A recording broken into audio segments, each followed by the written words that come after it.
Saudara, Anda menyaksikan Kompas Bisnis bersama saya Putri Oktaviani. Sesuai siklus historikal pertumbuhan ekonomi kuartal 3 selalu melambat dibanding kuartal sebelumnya. Badan Pusat Statistik kemarin 5 November mengumumkan pertumbuhan ekonomi kuartal 3 saudara melambat ke 5,04%. Konsumsi pemerintah naik tetapi konsumsi rumah tangga yang berhubungan dengan daya beli melambat.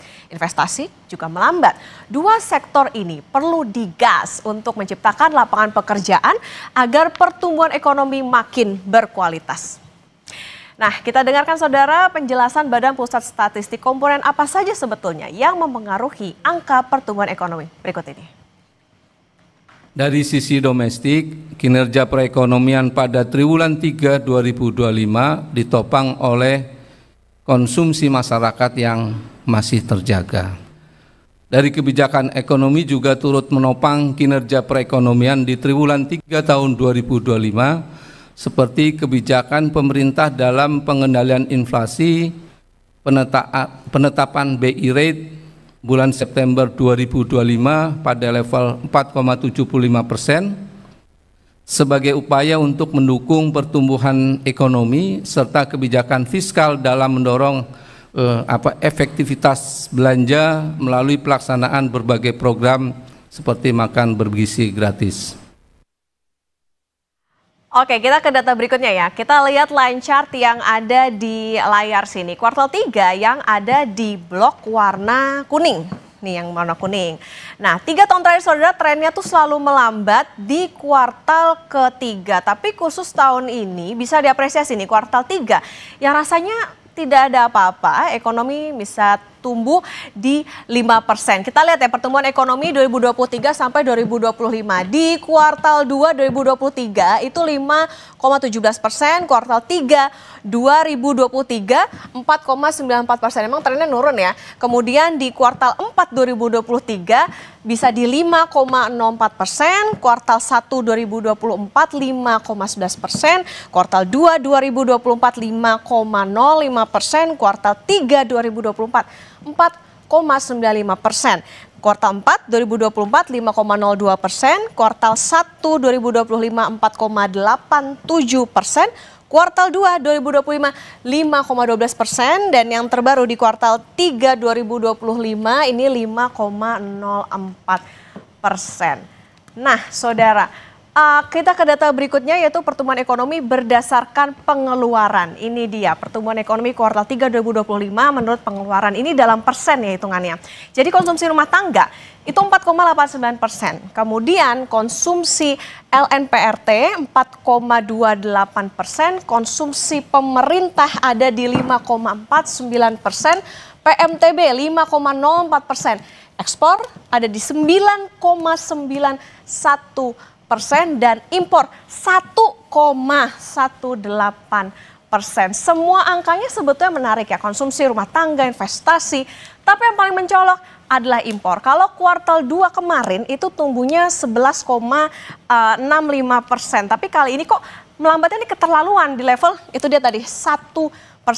Kenapa ya? Apa karena manufaktur kita yang masih seret produksi dan banyak PHK. Nah, nanti Kompas Bisnis akan konfirmasi ke tenaga ahli istana dan juga ekonom. Tapi kita ke data berikutnya terlebih dahulu.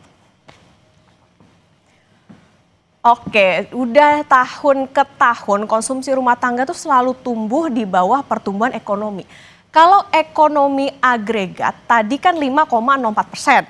Konsumsi rumah tangga itu cuma 4,89%. Padahal kelompok ini saudara berkontribusi 53,14% terhadap PDB. Konsumsi rumah tangga ini mencerminkan mobilitas penduduk, penjualan eceran bahan bakar kendaraan, peningkatan jumlah penumpang, angkutan rel dan laut, serta perjalanan wisatawan domestik.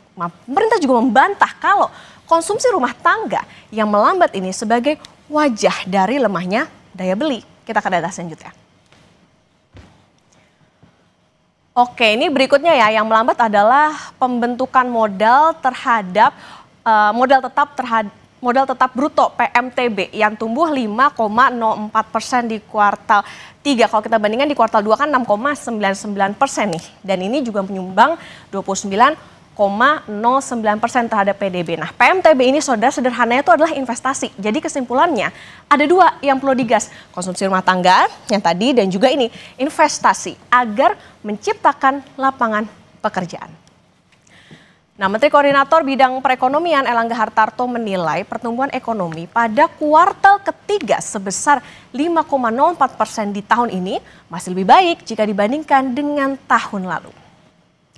Menurut Erlangga, dengan capaian pertumbuhan ekonomi kuartal 3 sebesar 5,04%, pemerintah optimistis pertumbuhan dapat terjaga di level 5% pada akhir tahun. Untuk mendorong kinerja ekonomi di kuartal keempat, pemerintah berupaya meningkatkan aktivitas ekonomi melalui bantuan sosial. Selain itu, pertumbuhan ekonomi Indonesia diakui Erlangga sejalan dengan kenaikan konsumsi masyarakat. Hal itu dilihat dari indikasi kenaikan inflasi dan investasi emas. Angka yang 5,04 itu berarti kita bisa menjaga di level 5%. Pak, tapi kan itu melambat dibandingkan kuartal yang lalu ya Pak? Dibandingkan kuartal yang lalu kan juga jauh lebih baik. Berarti untuk mengejar di kuartal year on year ya. Nah, upaya kita perlu lakukan di Q4 itu kita harus tingkatkan lagi ekonomi supaya angka rata-rata 5,2 bisa dicapai. Tingkatannya apa aja Pak? Ya, kita kan menggelontorkan bansos dan nilainya kan hampir 30 triliun. Jadi bagaimana caranya injak gas daya beli dan juga investasi? Kompas Bisnis akan tanya ke tenaga ahli utama Badan Komunikasi Pemerintah Fitra Faisal dan Guru Besar Fakultas Ekonomi Universitas Erlangga Profesor Rahma Gafni. Usai jeda saudara. Kembali di Kompas Bisnis, saudara, bagaimana caranya injak gas daya beli dan investasi? Kompas Bisnis akan tanya ke tenaga ahli utama Badan Komunikasi Pemerintah, Fitra Faisal, dan Guru Besar Fakultas Ekonomi Universitas Erlangga, Profesor Rahma Gafni. Selamat pagi, Mas Fitra dan juga Profesor Rahma. Salam sehat semuanya. Selamat pagi. Selamat pagi, Mbak Alta. Oke, saya ke Mas Fitra dulu nih. Mas Fitra, secara historikal, kalau tadi juga sempat dibahas di Wall Data, kuartal 3 ini kan kayaknya selalu melambat, tapi hebat juga nih, nggak ada apa-apa, sepi faktor musiman, tapi ekonomi bisa tetap di atas 5%. Masalahnya Mas Fitra, konsumsi rumah tangga ini kerap di bawah pertumbuhan agregat. Kalau tadi kan 5,04 ternyata konsumsi di bawah itu gitu, 4,98 kalau tidak salah. Selain stimulus yang sifatnya temporary, apa yang akan digas sama pemerintah ke depan? Ya, menarik karena memang kalau kita melihat trajektorinya seperti yang tadi disampaikan, efek seasonalnya sudah memudar ya. Tetapi di sisi yang lain, kalau kita juga melihat ada efek dari trade diversion dari tarif Amerika Serikat, yang mana itu selalu konsisten ya, membuat surplus perdagangan kita di atas 4 billion US dollar di 3 bulan terakhir ya. Sehingga pada akhirnya ini memupuk surplus yang cukup signifikan dan pada akhirnya kita bisa lihat dari sisi angka ekspornya pertumbuhannya 9,91%. Meskipun kalau kita lihat juga di konsumsi rumah tangga memang tidak terlalu tinggi ya, 4,89%, bahkan dibandingkan dengan kuartal sebelumnya 4,97%. Tetapi ini dikompensasi ya dengan adanya peningkatan ya dengan jalur perdagangan tersebut. Dan surplusnya semakin tinggi karena kita lihat juga dari sisi impor itu cuma 1,18%. Nah, kenapa impornya anjlok? Karena memang ini ada inventory play ya. Jadi bagaimana produsen-produsen itu menggunakan inventory sebelumnya untuk input produksi sehingga produksinya itu memang digenjot dari sisi apa yang sudah dibeli sebelumnya ya di beberapa bulan sebelumnya, dan itu yang mengakibatkan impornya juga tidak terlalu tinggi, dan itu pada gilirannya memompa pertumbuhan ekonomi di kuartal ketiga meskipun tidak sebaik di kuartal kedua, dan bahkan kalau kita tapi dibandingkan dengan kuartal 1 ini jauh lebih baik.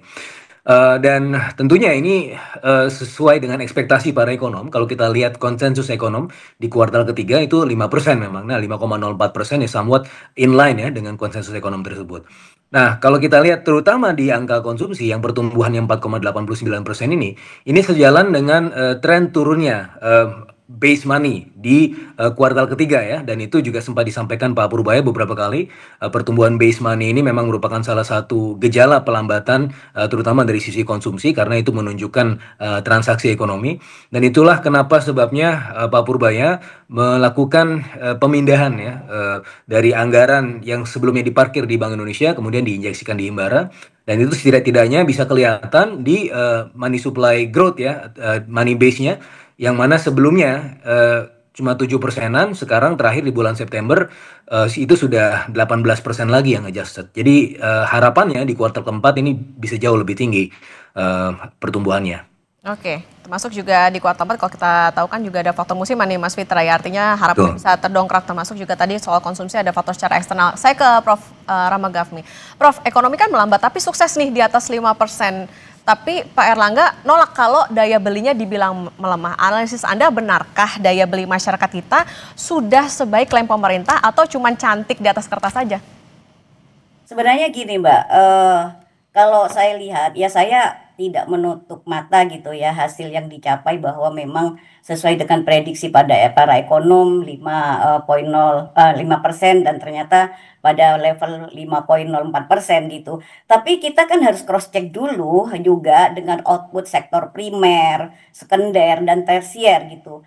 Yang tentunya kita sekarang kan bisa melihat bahwa peralihan tenaga kerja dari sektor formal ke informal itu kan dalam 5 tahun terakhir ini angkanya memang sangat fantastis gitu ya. Maka itu tentunya ini juga kita harus melihat bahwa tidak hanya melihat dari pertumbuhan ekonomi aja sebenarnya Mbak Okta, kita harus melihat dulu bagaimana kita dari sisi koefisien elastisitas penyerapan kerja terhadap pertumbuhan ekonomi itu. Jadi kita nggak hanya melihat bahwa oh ini sudah bagus hasilnya, bahwa pertumbuhan ekonomi kita tercapai gitu ya. Tapi koefisien elastisitas tenaga kerja itu adalah kan ukuran yang digunakan untuk mengukur seberapa besar sih perubahan jumlah tenaga kerja yang diserap akibat adanya perubahan PDB kita atau pertumbuhan ekonomi kita. Nah, hitung-hitungan saya sebenarnya kemarin ketika BPS itu rilis gitu ya, ternyata kan hanya terjadi koefisiennya itu 0,26. Artinya dari TPT yang terjadi sekarang walaupun dikatakan diklaim menurun pengangguran kita itu, tapi kan TPT-nya masih cukup tinggi 7,4 sekian persen gitu. 7,4 juta sekian orang gitu. Nah, ini kan juga kalau kita hitung dengan koefisien elastisitas penyerapan kerja itu Mbak Okta, itu 0,26 itu hanya kalau itu betul terjadi itu hanya 1,9 juta orang gitu. Artinya kan masih rendah dan wajar kalau impor itu kita menurun. Karena kan kelas menengah sekarang ini kan sedang terhimpit. Jadi mungkin Mas Fitra tadi saya setuju dengan menurunnya impor itu karena masih para pelaku usaha masih menggunakan komponen-komponen yang sebelumnya gitu ya. Nah, tapi ini terjadi bahwa kelas menengah itu memang betul-betul terhimpit sekarang. Nah, mungkin juga kalau saya lihat pertumbuhan konsumsi itu dengan pertumbuhan konsumsi pemerintah, konsumsi rumah tangga itu dengan pemerintah itu lebih tinggi konsumsi pemerintah sebenarnya. Nah, ini juga tidak jelas konsumsi pemerintah selain belanja pegawai kemana gitu. Nah, ini yang juga harus diperjelas juga nanti data-data itu secara spesifik sehingga kita juga mengakui bahwa jangan sampai nanti mohon maaf ini hanya di atas kertas saja tapi kenyataannya memang paradoks sekali gitu. Kalau kita melihat bahwa pertumbuhan ekonomi berhasil, tapi BI rate diturunkan. Kenapa diturunkan? Karena memang tidak gerak sektor realnya.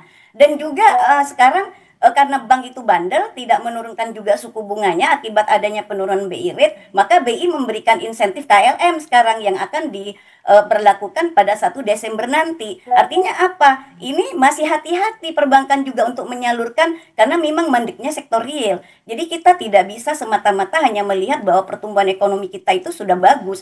Kalau kita bandingkan dengan Vietnam, itu jauh. Jadi kita sebenarnya agak malu Mbak, karena Vietnam itu adalah negara yang dulunya banyak perang, infrastrukturnya lebih jelek dari kita yang lebih bagus gitu. Tapi sekarang di kuartal 3 bisa bertumbuh 8,23%. Nah, ini Ini nggak ada apa-apanya kalau kita bandingkan dengan Vietnam. Dan perlu hati-hati juga. Kenapa? Karena rupiah kita masih under pressure. Artinya tekanan global ini masih cukup rawan untuk ekonomi kita Indonesia. Apalagi sekarang juga ditengarai bahwa akan terjadi booming teknologi juga. Jadi ada bubble teknologi di Amerika. Ini juga perlu kita persiapkan ke depan ini. Jangan sampai dampak itu akan membahayakan pada ekonomi kita. Selain itu juga kita melihat bahwa hal-hal yang demikian ini paling tidak jelas bahwa pemerintah ini ke depan, karena saya kemarin berbincang-bincang dengan teman-teman BBCS bahwa tidak ada penyerapan tenaga kerja baru yang dilakukan pemerintah. Ini yang kondisinya memang real, Mbak Okta, seperti itu. Oke, Prof. Rahma, kami tangkap. Artinya memang secara kondisi realnya justru kalau tercermin dari bagaimana tingkat serapan tenaga kerja ini masih rendah. Mas Fitra, investasi yang tercermin di angka PMTB ini jauh melambat, impor juga jeblok. Apakah ini bisa dikonfirmasi bahwa manufaktur kita sepi permintaan seiring tadi kalau dikatakan serapan tenaga kerjanya rendah, PHK juga bertambah, meskipun anomali juga nih kayaknya indeks manufaktur kita di atas 50 artinya kontraksi. Di atas 50 artinya ekspansi. Ekspansi ya. Jadi kalau kita lihat dalam beberapa bulan terakhir indeks manufacturing justru sudah meningkat ya. Jadi ini sebenarnya wajar saja ya ketika misalnya ada kenaikan ya, ekspansi di atas 50, biasanya memang ada inventory surplus. Dan ketika inventory surplus itu ada kalanya memang PMI juga turun, dan itu sebenarnya faktor yang biasa saja gitu kan. Dan kita melihat bahwa menjelang kuartal keempat angka PMI sudah 3 bulan berturut-turut itu menuju fase yang jauh lebih tinggi dari sebelumnya.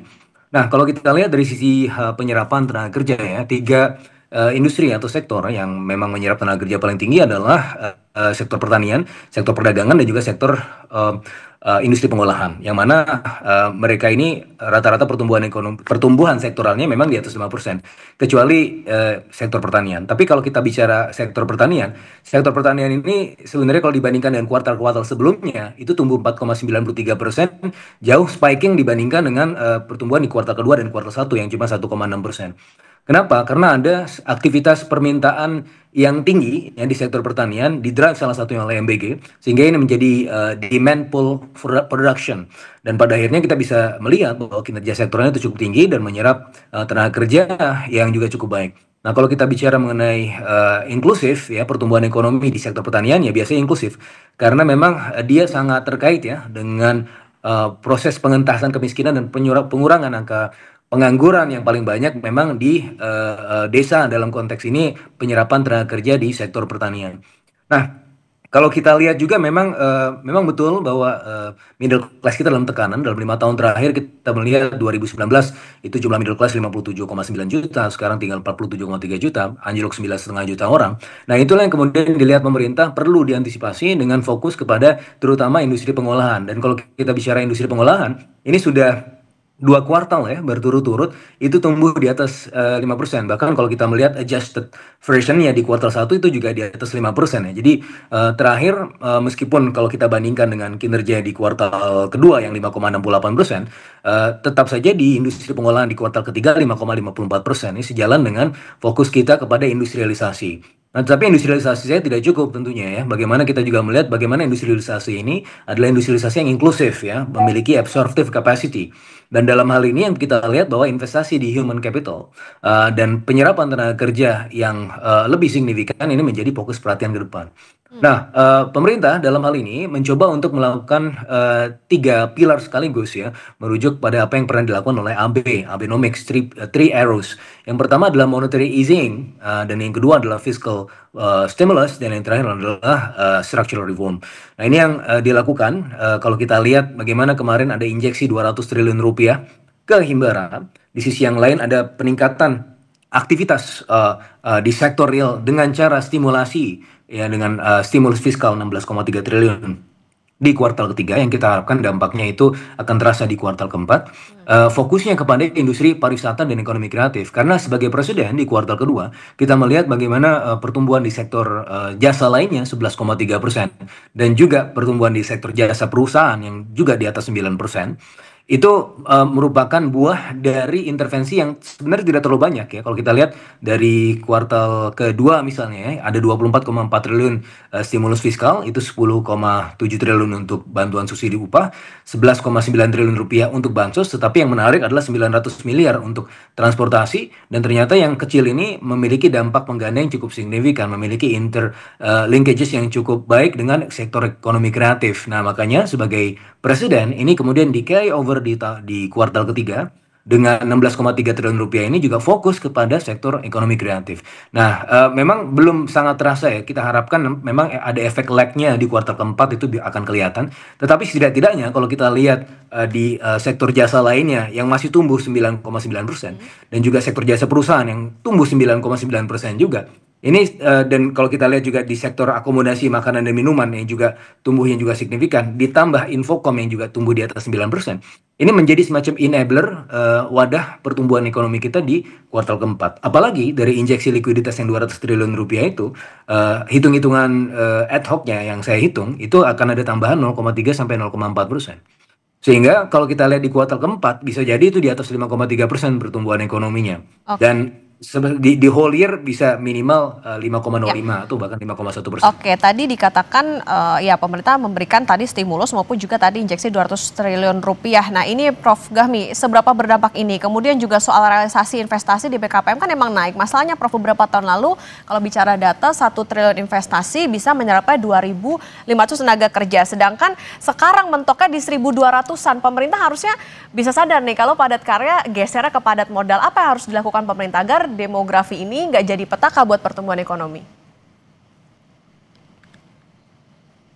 Ya, ini Mbak Okta. Sebenarnya fokus pemerintah sekarang bagaimana mengundang foreign direct investment dengan cara memberikan suatu kemudahan-kemudahan, termasuk dari insentif fiskalnya yang jelas, juga perlu perizinan-perizinan yang diberikan suatu kemudahan, dan juga property rights-nya jelas, kepastian hukumnya jelas, SDM-nya yang punya suatu skill. Karena kita tahu sekarang Mbak bahwa angkatan kerja kita rata-rata itu masih berpendidikan rendah. Jadi low skill, low labor atau unskilled labor gitu. Kita masih mempunyai sekitar kurang lebih 55% angkatan kerja di Indonesia hanya berpendidikan SD dan SMP.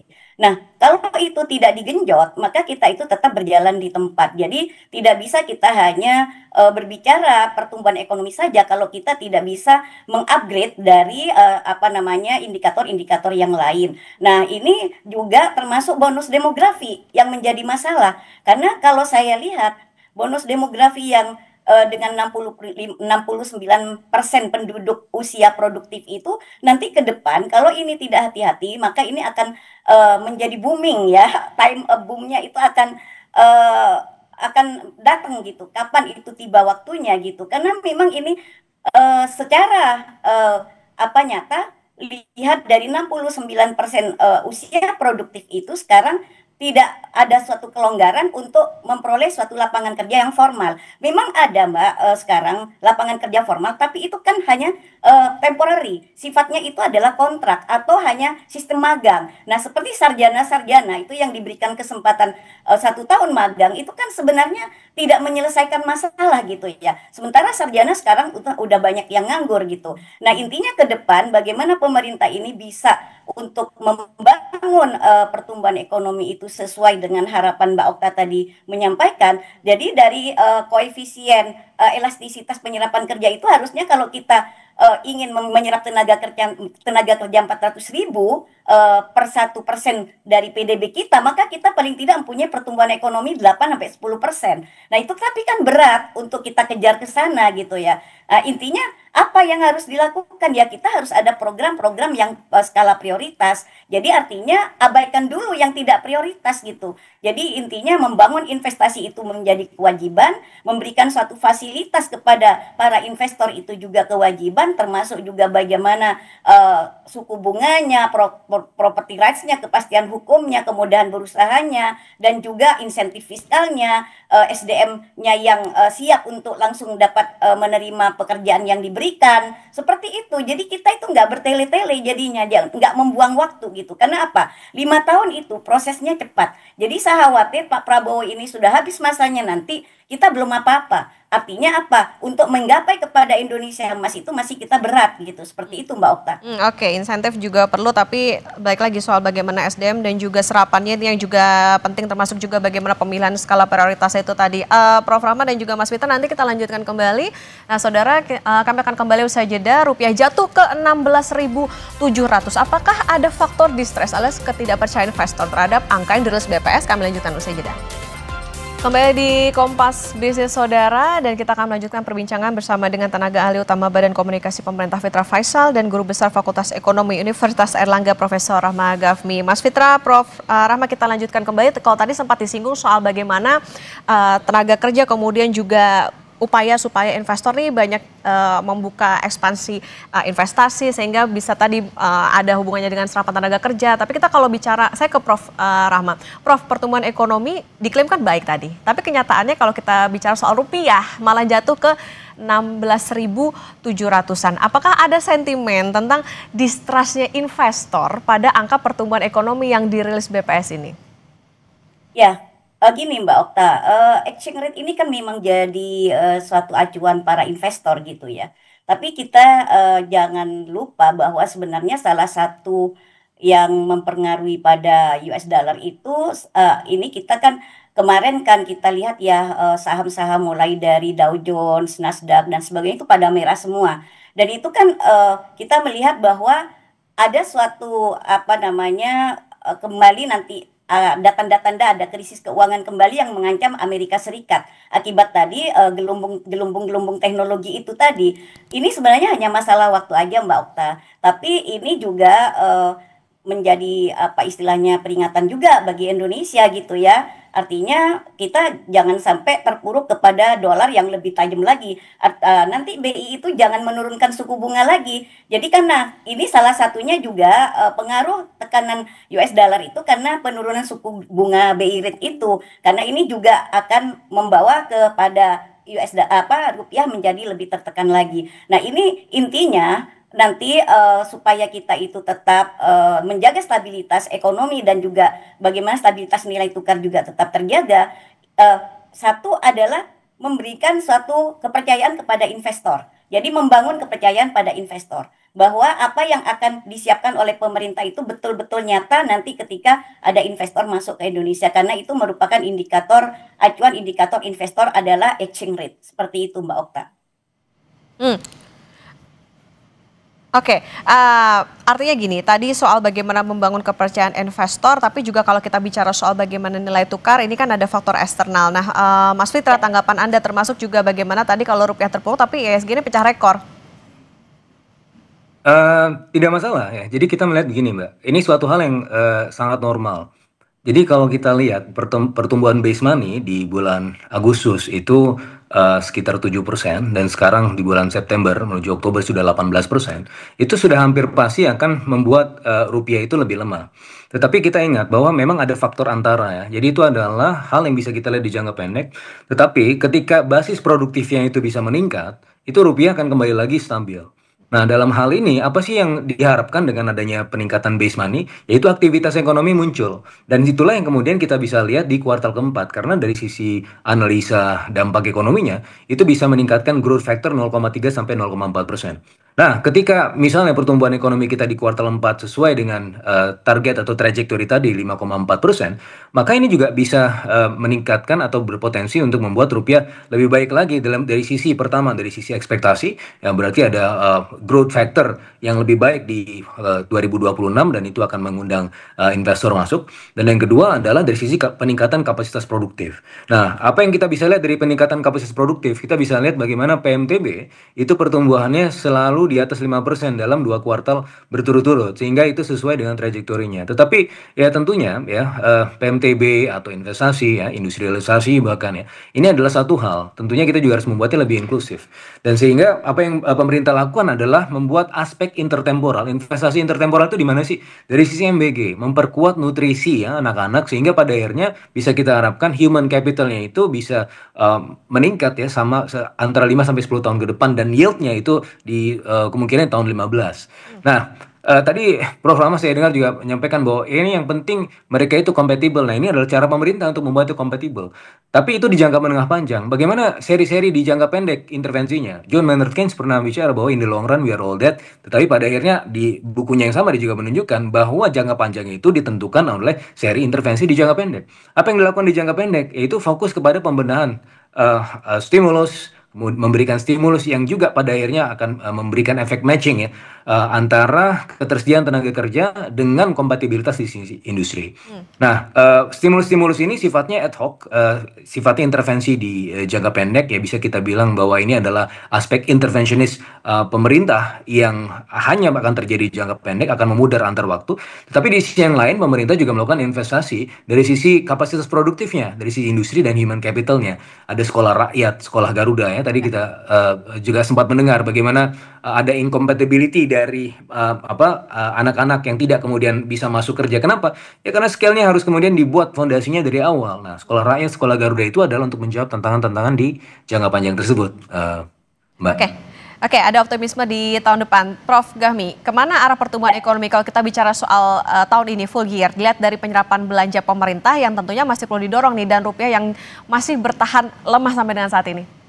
Sebenarnya gini Mbak Okta, kita yang sekarang bermasalah itu bukan di moneternya ya, di fiskalnya. Jadi kemarin The Fed kan sudah juga menurunkan suku bunganya, tapi The Fed juga menyampaikan bahwa nanti bulan Desember itu belum tentu dia juga bisa nurunin suku bunga lagi.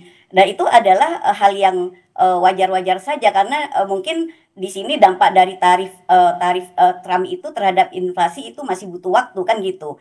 Artinya di sini ada kelambatan. Jadi mungkin nanti jangan harap bahwa suku bunga tinggi itu merupakan suatu hal-hal yang sangat baik. Itu mungkin akan segera berlalu gitu. Artinya jangan harap juga suku bunga tinggi itu rezim yang selalu melakukan bahwa itu akan segera berlalu gitu loh Mbak. Jadi artinya apa? Nanti BI itu harus menjaga jangan sampai menurunkan suku bunga BI rate-nya lagi, karena di sini nanti harus menjaga juga tekanan rupiah jangan sampai terlalu dalam. Yang kedua Mbak, kalau kita melihat ini tentunya apa yang disampaikan Mas Fitra itu adalah suatu pernyataan atau statement pemerintah yang selalu digaung-gaungkan. Tapi yang kita butuhkan sekarang itu adalah bukti dan nyata bahwa kebijakan-kebijakannya itu Mbak yang harus ditunggu oleh masyarakat dan juga para calon-calon investor yang mau masuk ke Indonesia. Tapi ini harus banyak keluhan-keluhan dari para pengusaha juga. Artinya regulasi yang diberikan pemerintah itu kadang-kadang tidak relate dengan yang terjadi di lapangan. Implementasinya itu sulit Mbak di lapangan. Gitu Mbak Okta yang bisa di sini mengendalikan bagaimana caranya sektor usaha ini bisa berjalan dengan mulus. Karena satu-satunya kunci adalah apa Mbak? Kalau sektor usaha ini nggak jalan dengan baik, intinya kan tidak akan ada penyerapan kerja gitu ya. Nah, kita nggak akan bisa juga hidup gitu. Nah, ini konsumsi rumah tangga kan ditopang karena adanya pendapatan, karena adanya income. Income itu dibangun oleh para investor. Nah, ini kalau kita tidak bijak dalam hal regulasi juga, jadi artinya jangan memberatkan investor gitu. Ini ke depan juga agak sulit gitu untuk ngejar Vietnam yang bertumbuh yang sangat dahsyat itu Mbak Okta, seperti itu. Oke, artinya jangan cuma ditiup-tiupin angin segar, tapi juga ada gebrakan pemerintah. Mas Fitra, gimana? Apa antisipasi pemerintah kalau tadi kondisinya tentunya kita butuh optimisme di 2026, termasuk juga bagaimana rupiah yang kita harapkan bisa menguat. Karena kita harus ingat nih Mas, pembayaran utang jatuh tempo. Ya, jadi gini Mbak, rupiah itu adalah derivat dari aktivitas industri ya, itu sudah saya tulis di buku saya, Real Exchange Rate dan Trade Balance. Nah, oleh karenanya kalau kita menguatkan aktivitas industrinya yang sudah terbukti ya di beberapa kuartal terakhir, itu merupakan salah satu cara untuk menjadi fondasi penopang rupiah ke depan. Nah, untuk utang, debt to GDP ratio kita masih di bawah 40%, debt service ratio masih dalam rentang yang memadai, dan dalam hal ini saya rasa tinggal bagaimana pemerintah menciptakan aktivitas produktif ya, sehingga pada akhirnya revenue generating mechanism-nya itu bisa terjadi tahun 2026. Nah, ketika ekonomi tumbuh, maka revenue harusnya juga tumbuh ya. Dan dari sisi itulah kemudian pemerintah melakukan apa yang sempat dilakukan oleh Abenomics ya, ketika AB waktu itu Prime Minister AB di tahun 2011, dan saya menyaksikan di situ karena saya masih ambil PhD saya di Jepang. Itu dalam rentan waktu itu ketika dia melakukan reform 3 ero itu, dia berhasil kemudian membangkitkan perekonomian Jepang yang memang sudah tertinggal selama 20 sampai 30 tahun terakhir. Dan ketika kita melakukan misalnya tadi monetary easing, fiscal policy, dan juga yang salah satu yang paling penting adalah structural reform, ini menjadi bagian atau pilar paling penting untuk kemudian menjadi fondasi pertumbuhan ekonomi kita di beberapa tahun ke depan. Dari sisi trajektorinya, kalau kita bicara konsumsi, itu tidak lagi bisa diandalkan. Yang pemerintah ingin lakukan ke depan adalah supply side growth ya, atau supply side trajectory yang pada akhirnya pasti akan mendrive income dan konsumsi juga. Oleh karenanya penguatan basis industri menjadi sangat penting dan imminent. Dan di sisi yang lain yang seperti tadi saya jelaskan bahwa absorptive capacity-nya juga perlu dikuatkan. Tidak penting ketika industri cuma kuat tetapi tidak mampu kemudian menyerap tenaga kerja, artinya rakyat itu di luar sentra kuasa. Yang akan kita lihat ke depan adalah bagaimana injecting human capital supaya dia bisa compatible, supaya ada absorptive capacity yang memadai dengan aktivitas investasi yang masuk. Dan pada akhirnya kita bisa melihat pertumbuhan ekonomi yang tidak hanya tinggi tetapi juga sustainable dan inklusif gitu Mbak. Iya tentu rakyat pun juga menantikan Mas Fitra bagaimana apa yang dilakukan oleh pemerintah saat ini punya dampak signifikan karena yang dibutuhkan nggak cuma insentif secara temporer aja tapi juga keberlanjutan supaya itu tadi angka-angkanya nggak cuma cantik di atas kertas tapi juga punya kondisi real yang juga bisa dirasakan masyarakat termasuk juga kemudahan cari kerja, investasi dan juga rupiah juga semakin kuat semakin gacor. Terima kasih tenaga ahli utama Badan Komunikasi Pemerintah Mas Fitra Faisal dan juga Guru Besar Fakultas Ekonomi Universitas Airlangga Profesor Ahmad Gafni sudah bersama di Kompas Bisnis. Sehat selalu. Terima kasih Mbak.